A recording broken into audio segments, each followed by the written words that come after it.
Dear audience, অ্যাকাউন্টিংয়ের যে নীতিমালাগুলো আছে সে নীতিমালাগুলোর মধ্যে ব্যবসায়ী সত্তা ধারণা খুবই গুরুত্বপূর্ণ একটি নীতি ধারণা। সো আমরা কি বললাম, ব্যবসায়ী সত্তা যেটাকে বলা হয় বিজনেস এন্টিটি প্রিন্সিপল। জিনিসটা কি আমরা একটু খেয়াল করি।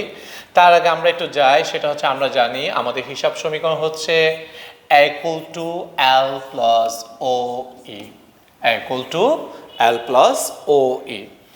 যদি বলা হয় OE মানে কি, OE মানে অনার সিকিউরিটি, L মানে কি, L মানে হচ্ছে লাইবিলিটি, এ মানে কি, এ মানে হচ্ছে অ্যাসেট। এটা এখানে যেটা আমাদের অনার সিকিউরিটি যেটা সেটাকে আমরা বলি মালিক, এটা অ্যাসেট যেটা সেটাকে আমরা বলি সম্পদ, লাইবিলিটি যেটা সেটাকে আমরা বলি দায়, অনার সিকিউরিটি যেটা সেটাকে আমরা বলি মালিকানা সত্ত্ব। সেই মালিকানা সত্ত্ব যেটা সেটাকে আমরা আবার বলতে পারি মালিকের সত্তা। মালিকের সত্তা যেটা আমাদের এল, সেটাকে আমরা বলতে পারি পাওনাদারের সত্তা। পাওনাদারের সত্তা। আর যেটা আমাদের অ্যাসেট, সেটা অ্যাসেটটাকে আমরা বলতে পারি ব্যবসায়ের সত্তা।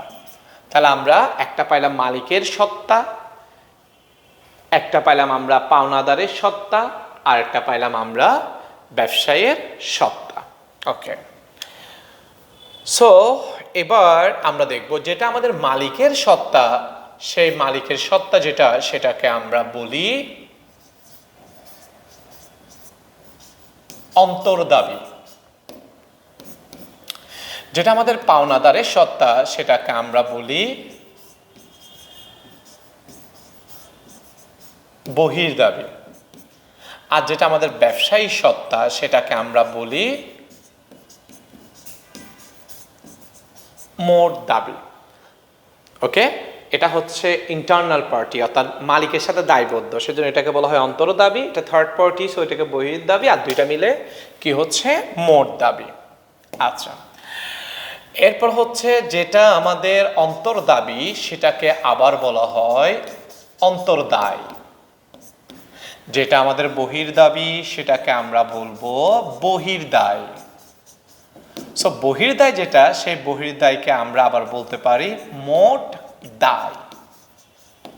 চলো তাহলে মোট দায় যেটা, সেই মোট দায় মানে যেটা আমাদের মোট দায়, সেই মোট দায় মানে আমাদের অ্যাসেটকে বোঝাবে না। যেটা মোট দায় সেটা দায়, ওই দায় এল এটাকে বোঝাবে, আর মোট দাবি বলে তখন সেটা অ্যাসেটকে বোঝাবে। এরপর হচ্ছে যেটা আমাদের মালিকের সত্তা, যেটা আমাদের মালিকের সত্তা, সেই মালিকের সত্তাটাকে আমরা বলবো নিট সম্পদ। নিট সম্পদ। আর যেটা আমাদের ব্যবসায়ীর সত্তা যেটা, সেটাকে বলা হবে মোট সম্পদ।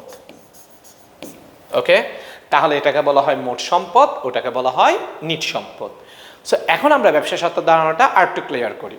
এখানে দেখা যাচ্ছে এই হিসাব সমীকরণের মধ্যে মালিকের সত্তা যেটা সেটা আলাদা, ব্যবসায়ী সত্তা যেটা সেটা আলাদা। দুটো সত্তাকে আলাদা করা হয়েছে। তাহলে মালিক এবং ব্যবসাকে স্বতন্ত্র সত্তা বিবেচনা করা হয়, আলাদা সত্তা বিবেচনা করা হয়। কোন ধারণা অনুসারে? ব্যবসায়ী সত্তা ধারণা অনুসারে। মালিকের যেটা মূলধন আছে, সেই মূলধনকে এক প্রকার দায় বিবেচনা করা হয়, অন্তর্দায় বিবেচনা করা হয়। কোন ধারণার উপর ভিত্তি করে? ব্যবসায়ী সত্তা ধারণার উপর ভিত্তি করে। অর্থাৎ মালিক যে টাকাটা ব্যবসাকে দিয়েছে, ব্যবসা সেটা চিন্তা করে আমি মালিকের কাছে দায়বদ্ধ।